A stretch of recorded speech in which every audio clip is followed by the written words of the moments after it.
Hello friends, my Pacific wall में आप सभी का स्वागत है। फ्रेंड्स, आज की वीडियो में मैं आपको माँ मंगला गौरी के व्रत के उद्यापन विधि बताने वाली हूँ। माँ मंगला गौरी का व्रत दो प्रकार से किया जाता है। एक तो माँ मंगला गौरी का जो व्रत किया जाता है वह सावन के पहले मंगलवार से शुरू किए जाते हैं माँ मंगला गौरी के व्रत, और उसके बाद पूरे साल तक मंगलवार के व्रत किए जाते हैं और अगले सावन में आखिरी जो मंगलवार आता है उस दिन उद्यापन कर दिया जाता है। इसके अतिरिक्त जो दूसरा तरीका है उसमें सावन के महीने में मंगलवार के व्रत किए जाते हैं 5 साल तक, यानी कि 5 साल तक हर एक सावन में जितने भी मंगलवार आएंगे उनमें माँ मंगला गौरी का व्रत किया जाएगा। 5वें साल सावन का जो आखिरी मंगलवार होगा उस दिन व्रत का उद्यापन किया जाता है। तो इस तरह से दो प्रकार से माँ मंगला गौरी के व्रत का संकल्प किया जाता है, या तो 5 साल के करें या तो 1 साल के करें।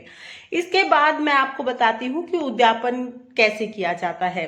तो माँ मंगला गौरी का उद्यापन बहुत भव्य तरीके से भी किया जा सकता है और आप बहुत सिंपल तरीके से भी कर सकते हैं।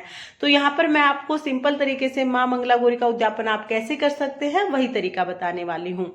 सबसे पहले तो माँ मंगला गौरी के उद्यापन के लिए 4 पंडितों को बुलाने का विधान होता है। 4 पंडित बुलाकर इसका उद्यापन किया जाता है। 4 पंडित ना बुला सके तो 1 पंडित को बुला लें, और अगर आप 1 पंडित को भी नहीं बुला सकते हैं तो आप स्वयं भी उद्यापन कर सकते हैं। लेकिन जब आप स्वयं भी उद्यापन करेंगे तो भी आपको पंडित के कपड़े और पंडित के लिए भोजन की थाली और उनकी दक्षिणा ये उनके घर पहुंचानी होगी। यानी पंडित के लिए आपको सारी सामग्री अलग से निकाल के रखनी पड़ेगी, जो पंडित जी की सामग्री होती है। तो चलिए मैं आपको इसके बाद उद्यापन विधि बताती हूँ कि आप स्वयं उद्यापन कैसे कर सकते हैं। जब हम उद्यापन करते हैं तो माँ मंगला गौरी का व्रत मंगलवार को किया जाता है, जैसा कि आप सबको पता ही है। तो उद्यापन से 1 दिन पहले यानी कि सोमवार के दिन ही आप अपने हाथों में मेहंदी लगा लें, और हाथों में मेहंदी लगाकर नए वस्त्रों की आप तैयारी कर ले। जो अगले दिन आपको वस्त्र पहनने हैं उद्यापन के दिन, आप पहले दिन ही उनकी तैयारी कर ले। लाल या पीले रंग के वस्त्र पहने आप उस दिन। और माँ मंगला गौरी के लिए भी आपको जो वस्त्र चढ़ाने हैं उनको वो भी लाल रंग के हों तो बहुत ही अच्छा है, या आप लाल नहीं भी ले पा रहे हैं तो पीले रंग के वस्त्र ले लें। इसके अतिरिक्त आपको और कोई कलर नहीं लेना है।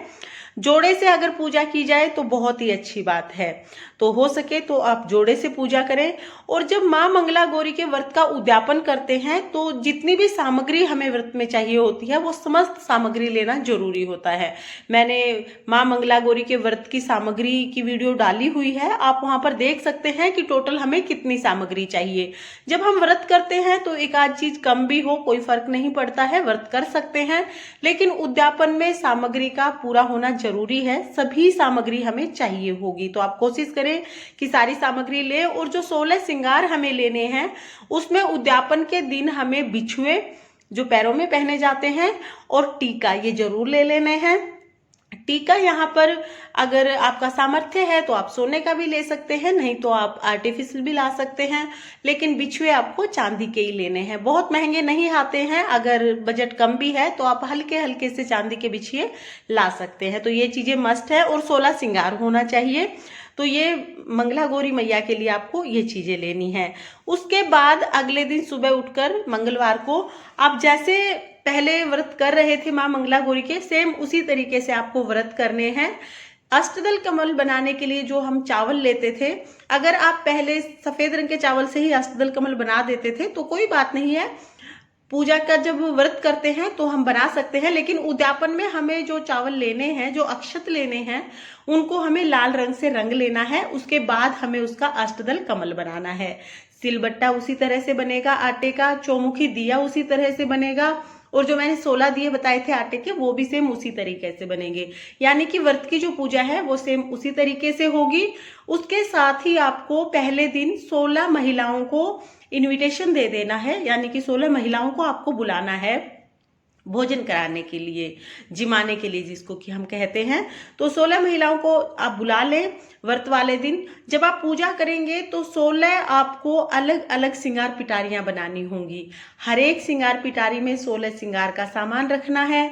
16 साड़ियाँ रखनी है, यानी कि हर एक पिटारी में एक एक साड़ी रखी जाएगी और एक एक लड्डू रखा जाएगा। इस तरह से आपको 16 श्रृंगार पिटारियां तैयार कर लेनी है।